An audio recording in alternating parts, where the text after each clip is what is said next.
ओम गणेशाय नमः। प्रदोष व्रत के दिन भगवान शंकर की पूजा अर्चना संध्या काल में करने का विधान है और पंचांग के अनुसार फागुन माह के शुक्ल पक्ष की त्रयोदशी तिथि को, जो कि प्रारंभ हो रही है 22 मार्च को सुबह 4:44 से होगा और इसके अगले दिन यानी 23 मार्च को सुबह 7:17 पर इस तिथि का समापन होगा। ऐसे में 22 मार्च को ही प्रदोष व्रत करा जाएगा। ओम गणेशाय नमः। आज हम शुक्रवार प्रदोष व्रत कथा सुनेंगे, जो कि शुक्र प्रदोष व्रत कथा है। प्रदोष व्रत कथा, इस व्रत में भगवान शंकर और माता पार्वती के साथ ही उनके पूरे परिवार की पूजा की जाती है।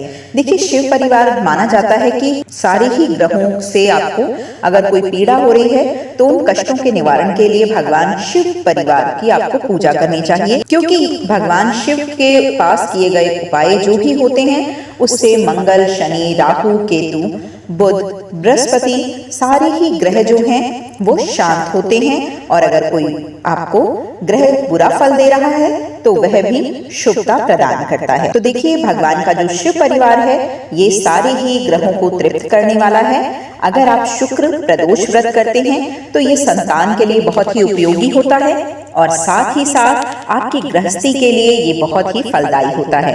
शुक्रवार के दिन माता लक्ष्मी जी की भी पूजा की जाती है और माता लक्ष्मी का विवाह भगवान शंकर ने कराया था, तो इसलिए यह भी माना जाता है कि शुक्रवार के दिन या किसी भी दिन शाम को यदि आप पीपल के पेड़ के नीचे, आंवला के पेड़ के नीचे, बेलपत्र के पेड़ के नीचे, तुलसी के पेड़ के नीचे यदि आप घी का दीपक जलाते हैं तो माता लक्ष्मी जो है उस इंसान के साथ ही उसके घर में स्थायी रूप से निवास करती हैं। ये आशीर्वाद भगवान शंकर ने माता लक्ष्मी को दिया था। तो आइए सुनते हैं भगवान शिव की शुक्र प्रदोष व्रत की कथा। यह व्रत संतान प्राप्ति के लिए बहुत ही उपयोगी है। सूत जी बोले कि प्राचीन काल की बात है, एक नगर में 3 मित्र रहते थे। तीनों में ही घनिष्ठ मित्रता थी।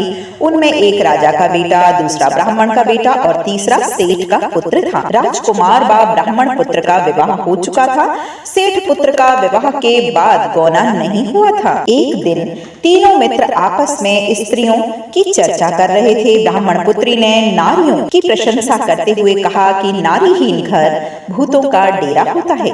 सेठ पुत्र ने यह वचन सुनकर अपनी पत्नी को लाने को वह तुरंत ही निश्चय किया और सेठ पुत्र अपने घर गया और अपने माता पिता को अपना निश्चय बताया। उन्होंने बेटे से कहा कि शुक्र देवता डूबे हुए हैं, इन दिनों बहु बेटियों को उनके घर से विदा कराकर लाना शुभ नहीं होता है। अतः सूर्योदय के, शुक्रोदय के बाद ही तुम अपनी पत्नी को विदा कराकर लाना।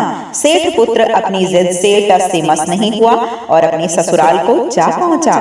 सास ससुर को उसके इरादे का पता चल गया। उन्होंने भी उसको समझाने की पूरी कोशिश की, किंतु वह नहीं माना।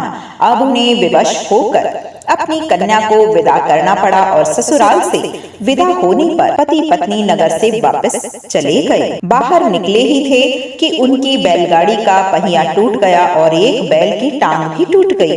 पत्नी को भी काफी चोट आई और सेठ पुत्र ने आगे चलने का प्रयत्न जारी रखा। तभी डाकुओं से उनकी भेंट हो गई और वे धन्य धान्य को लूट कर ले गए। सेठ का पुत्र पत्नी सहित रोता पीटता अपने घर पहुंचा।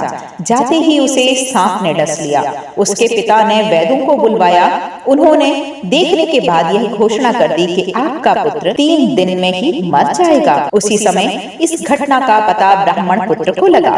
उसने सेठ जी से कहा कि आप अपने लड़के को पत्नी सहित बहू के घर वापस भेज दें। यह सारी बाधाएं इस कारण से ही आई हैं कि आपका पुत्र शुक्र अस्त में ही अपनी पत्नी को विदा कर लाया है। यदि वह वहां पहुंच जाएगा तो बच जाएगा।